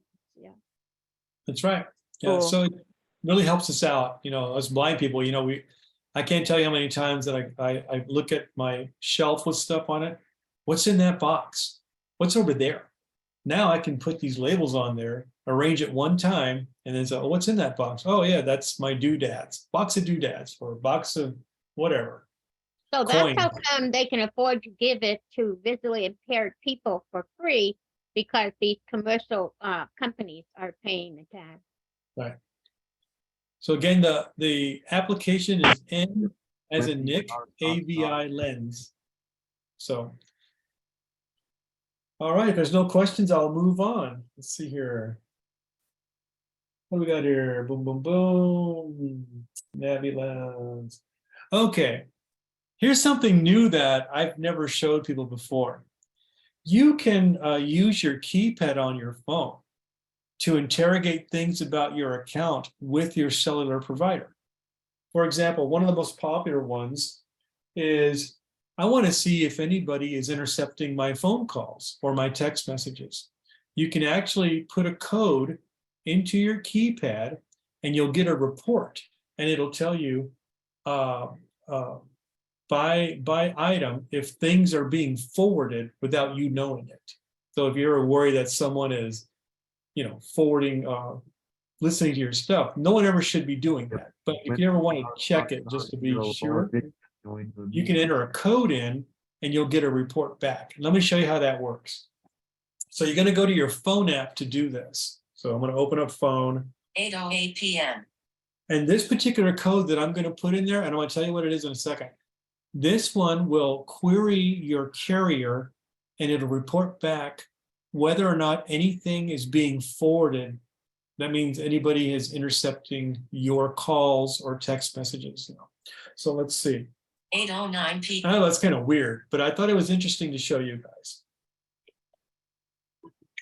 I'm always looking for, Your camp 19-inch settings. sorry, I'm always looking for kooky Double stuff click like to open. that. So I'm going to go to phone. Dock. Phone. Phone. Deleted messages. Then I'm Button. going to go to keypad, which is like the fourth guy on the bottom. So let's see. Tab bar. Selected. Voicemail. Tab. 5 of 5. Keypad. Tab. 4 of 5. So you go there. Selected. Keypad. Now the code that you type in, it's a little weird. Okay, you got to put a pound in. The pound. No, it's an asterisk pound 21 pound. It's so weird. Okay, but just go with me on this. So I'm going to put an asterisk. Number sign. Oops, that's the wrong one. Hang on a second. Number sign. Let's go. Phone star. Number sign. And then 21. 1. Oops, God, what's wrong with me? 1. 2. 1. And then pound. Number sign. So it's asterisk pound 21 pound. It's crazy. So I'm going to hit send call. Button. Dynamic island. Empty. So the report you get Actions is, and it's available. right away. It sounds like this. On all calls. Oh, wait a minute. Setting interrogation succeeded. So setting interrogation with your phone carrier, and there's more codes than this. I just don't know them, but I can look up some more. But in this one, it's going to look for anything that's being forwarded. So here's what it sounds like. I'll go one thing at a time here. Voice call forwarding. So voice call forwarding, that means when you get a call, is someone else listening in? Okay, it means it's forwarded to another number. Okay. On all calls. Disabled. So everything on this thing should say disabled. If one of those say enabled, you got a problem. There's something going on. And there's a bunch of them. I won't go into all of them, but there's probably about 10 or 12. And you'll want to make sure that is always disabled on all of these entries that it brings back. I'll do a second one just so you can hear the difference. So Setting interrogation succeeded. Data call forwarding. so data calls, On all call. Disabled. Fax call forwarding. On all call. Disabled. it's pretty extensive and it goes down. So you got to make sure all those are disabled. They probably are. This is probably just being a little overzealous on my part. But I thought it was interesting to show you guys in case you want to check it out. It doesn't cost any money to do this, and you're just trying to figure out what's going on in your account at the cellular, at Verizon or AT&T, whoever. This is not on your phone. This is with them. You're interrogating their system to get this information. So any questions about that? All right, I'm going to go to the next thing. So I saw something on YouTube the other day, and I thought it was pretty interesting. On your iPhone, you have what's called an equalizer. And what an equalizer does is it boosts part of the signal, or you can also diminish part of the signal. So let's say that your ears are very sensitive to higher pitches, and you don't want to have those so much. You can reduce those. But the reason I looked this up is because boosting allows you to boost the volume. So what you do is you go to, you can set the EQ setting on your phone. So when it's playing media or whatever it is, it can actually boost the volume of that media. And let's go there. Let's just do that. So we're gonna go into settings. Well, first we're gonna Dismiss. dismiss this thing here. Zero. Dock. So if you want to get the maximum volume out of your phone, you might want to do this. So let's go to settings. Settings. Settings. Now Manuel Celis. you go down to music and then EQ, but we'll just search for EQ in the search bar. So you don't have to do that when you're doing it. So I'm going to look for EQ. I'm just going to search. Search. Search field. Search field. Search field is edit. Happy. And then Q. Q. And then it'll show up right here. Search results. EQ. Music. EQ stands for equalizer, by the way, just in case. EQ. So we do Music. that. EQ. Music. So what you do, I have it off, okay? But if you need to tweak out just a little more volume, I don't know how much more volume this gives, but they say it's supposed to boost it a little bit more, okay? This is one of the tricks. So you have a lot of EQ settings here. I'll let you hear a few of them. So you swipe to the right. Selected. Off. So mine's off, so it's not getting any kind of EQ. So there's a lot here. Acoustic. This EQ is set for acoustic guitar and so on and so forth. Classical music. But the thing we're looking for is a thing called late night. And that boosts a lot of the signal and therefore increases the volume coming out of your speaker. So late night is down here somewhere. I'll just see if I can swipe to it. Dance, beat, electronic, pop, hip hop, increased bass, jazz, late night. Here it is, late night. That seems to be the one that does the most boosting of volume. I don't know how much you'll be able to appreciate it, like if you have diminished hearing, but according to the YouTube videos that I was watching, when he was showing it, it did actually boost the volume where you could notice. It's not going to double it, but it's going to give you a little bit more volume, just squeezing out a little more volume. Because I know that the SE sometimes seem to have very low volume. These phones the pros, they don't have that problem. They got bigger speakers on them or something. But the SEs seem to have a little bit weaker speakers. So what I'm doing, it's giving you a way to maybe just add a little more volume to what you're doing. So you might be able to hear it better. So that's kind of what that is. Basically EQ, late night EQ is a good one to boost stuff. So any questions about that? All righty, we're gonna keep on going, man. Okay, the next thing on my list is the ability to lock down an app. So let's say that you have family around, and let's say that you have an app where you're doing journaling, like something like a diary. Maybe you're using notes, maybe you're using an app, and you don't want people who has your phone to just open up notes or your diary app, just start reading your diary. You can lock down each app. So for the apps that don't have their own lockdowns, meaning like your bank app, like Wells Fargo or Bank of America, those apps are going to require Face ID every time you go into this. And that's what this thing does for apps that don't have that kind of security. It's like a second level to keep people out that you know and love and like, but maybe you don't want them to see your diary or pictures or something. Maybe you want to keep these things private. You can put a second level of protection. And you do that through the Shortcuts app. they just added the lock screen action to iOS 16.4, which was the latest release. Before they didn't have that. So now you can go in there and you can create an automation, if that's what they call it. You can pick the app that you want to protect, let's say photos in this case. And what it'll do is it'll require you to either use your Face ID or Touch ID with the SEs, or put in your passcode to get to the application, that application. Now, of course, you got to have your phone set up for one of those three at least.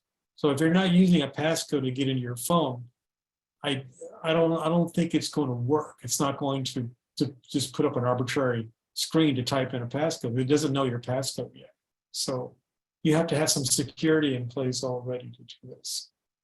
So the way that you program this, let's say we're going to do it for, I don't know, I don't have a diary yet. So let's call it photos. Let's say I want to protect my photos from anybody else.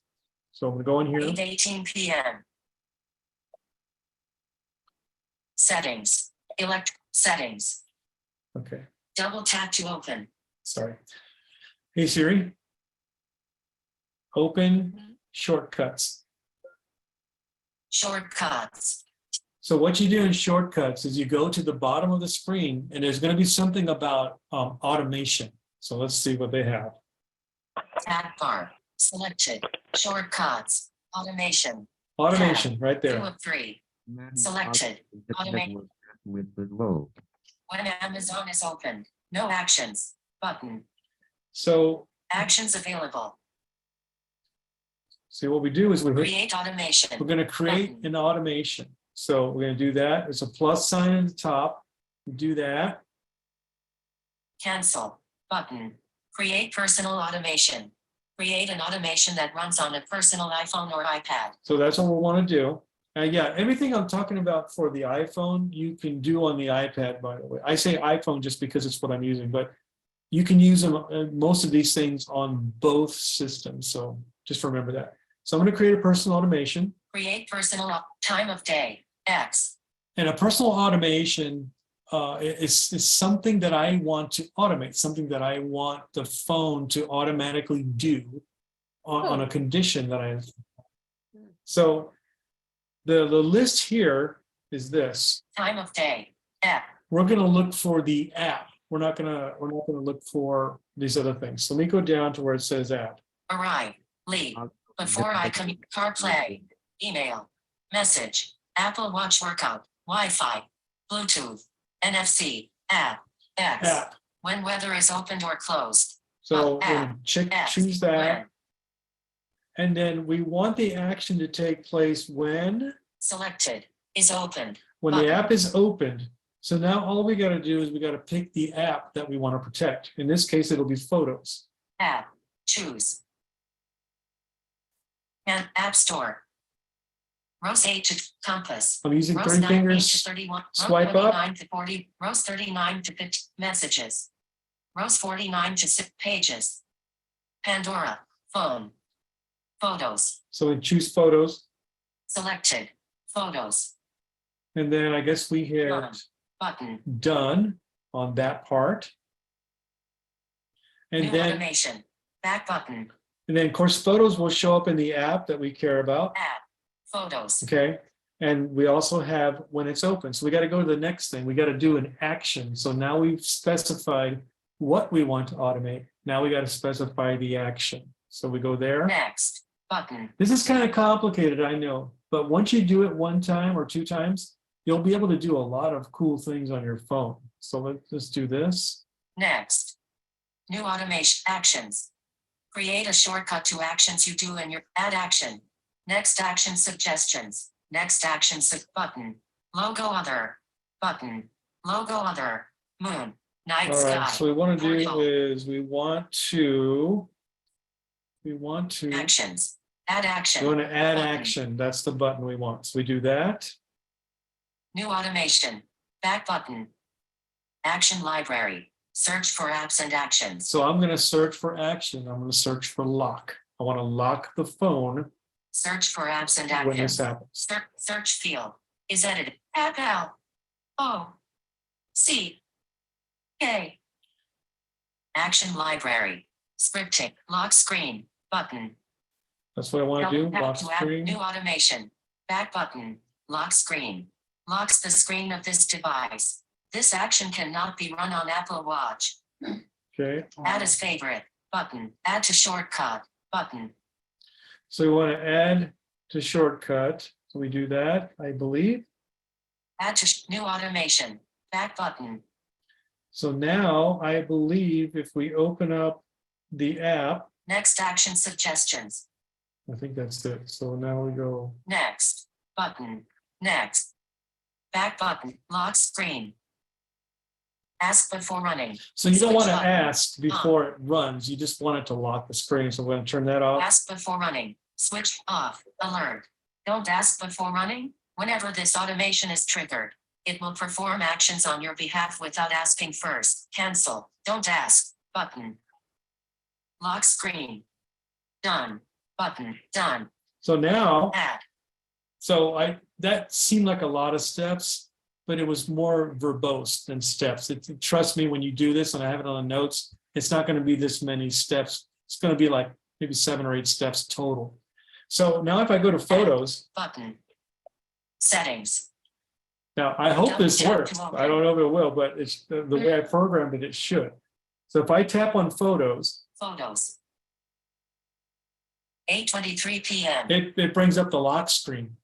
And I have to use my Face ID to open up photos. So if I do that, oops, wait, 8:23 p.m.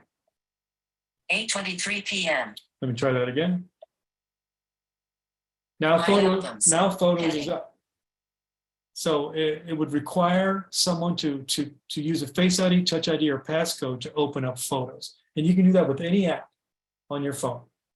So it kind of gives you an extra layer of security. And yeah, like if you don't want anybody even opening your bank app, even though you have protection on it, that would be a good candidate to put a double layer of protection on.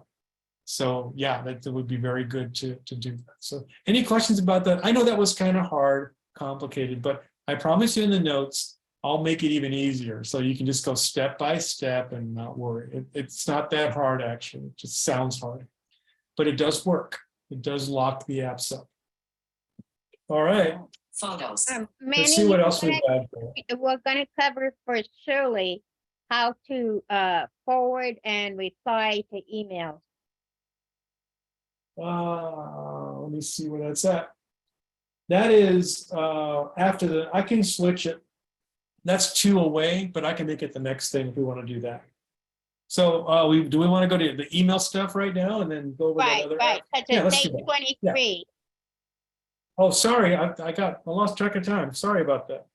All right, so let's go to Shirley's question. And her question was, how do I reply or forward emails? Is that correct, Shirley? Screen dim.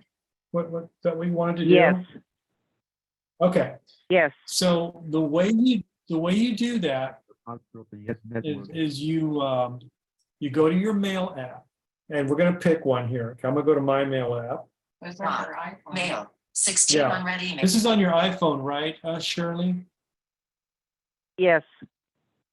Okay, so you go to your mail app. Mail. Nanny of Outro the All Yes inboxes. Heading. Now let's say that I want to, I don't know, let me find an email that I want to reply to, okay? Apple Card support.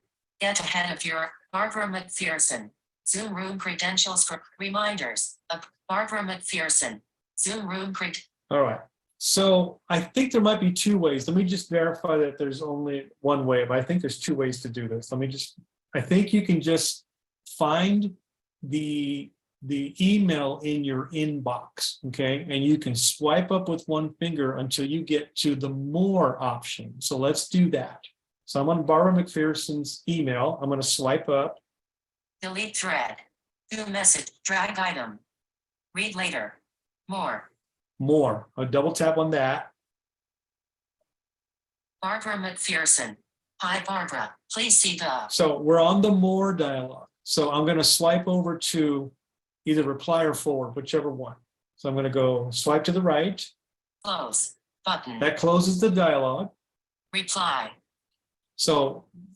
the thing you got to remember, Shirley, is that there are two replies. You can reply directly to Barbara, or you can reply to everybody in the conversation if there's more people.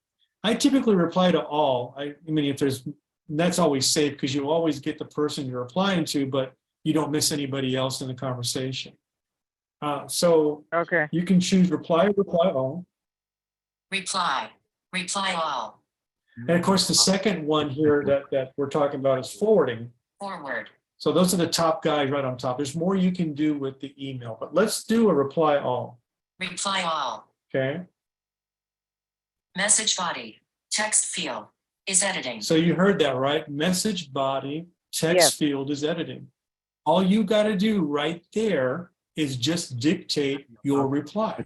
So I'm going to do that just for fun. So I'm going to do a 2-finger double tap to begin dictation. Hello, Barbara, Ellipsis. This is a reply to your message, period. If you can see this, comma, you are way too close, exclamation mark. Inserted hello Barbara, this is a reply to your message. If you can see this, you are way too close. Okay, so that's been put in there. I'm not going to actually send it, but this is how you would send it, okay? So you swipe to the left to get back up to the top of the screen. You can get up there by dragging your finger too, but let's just swipe to the left so you can hear what's going on. So we're going to swipe to the left. Subject, regarding,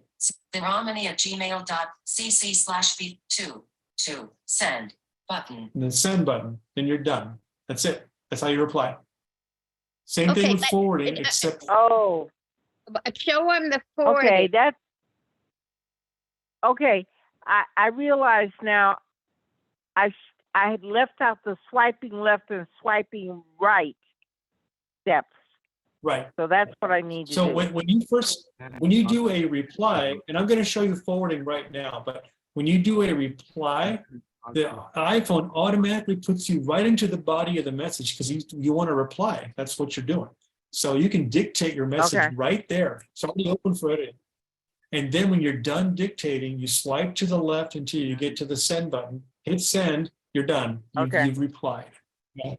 Now we're going to go back Okay. and we're going to forward. Okay. So forward's the next one. And that might be a little bit harder. Okay. But let's go through it. So I'm going to swipe back. I might cancel this reply. Regarding, cancel button. You can also cancel. We'll do that. Cancel alert, delete draft button.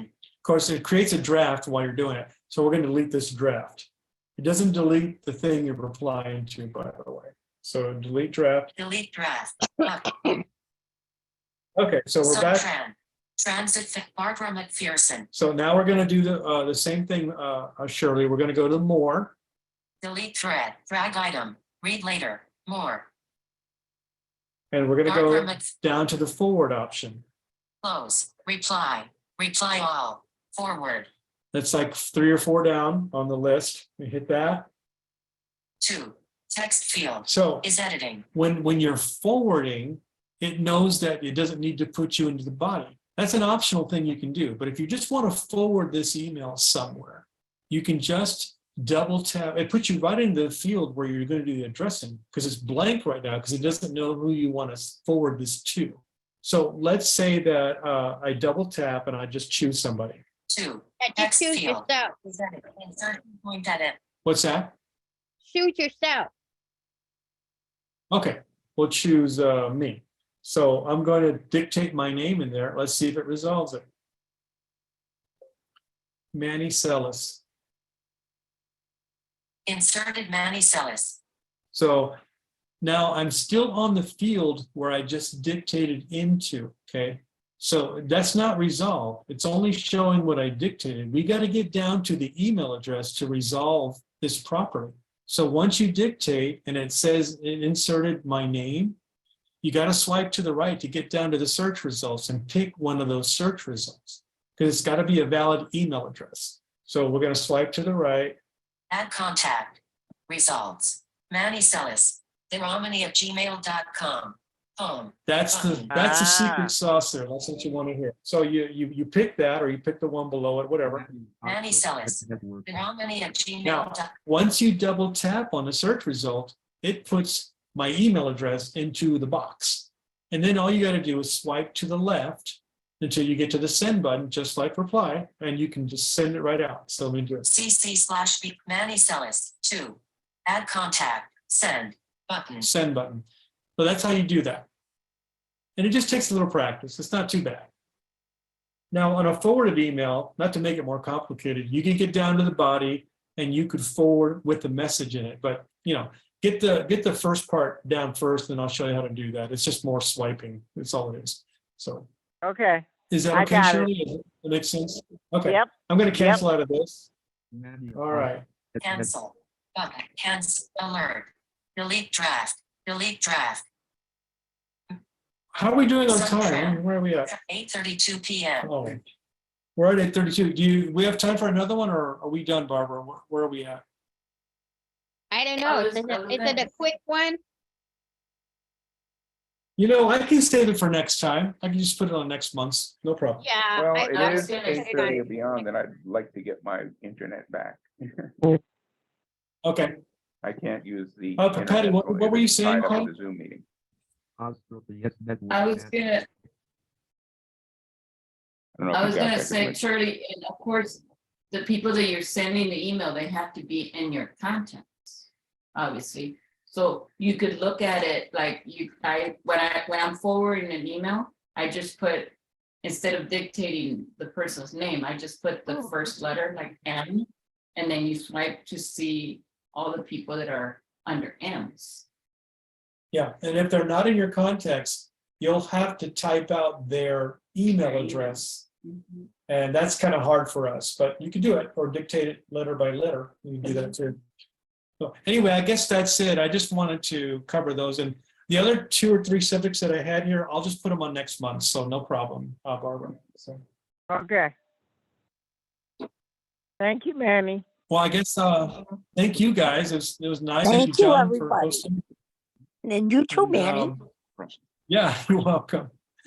So Bye. I think we're ready, John, whenever you want to pull the plug. Yes network. Okay, Good luck. like the electric chairman, pull the plug, you get a stay. I'm on the team of. We'll eat up our mantis and left. Here we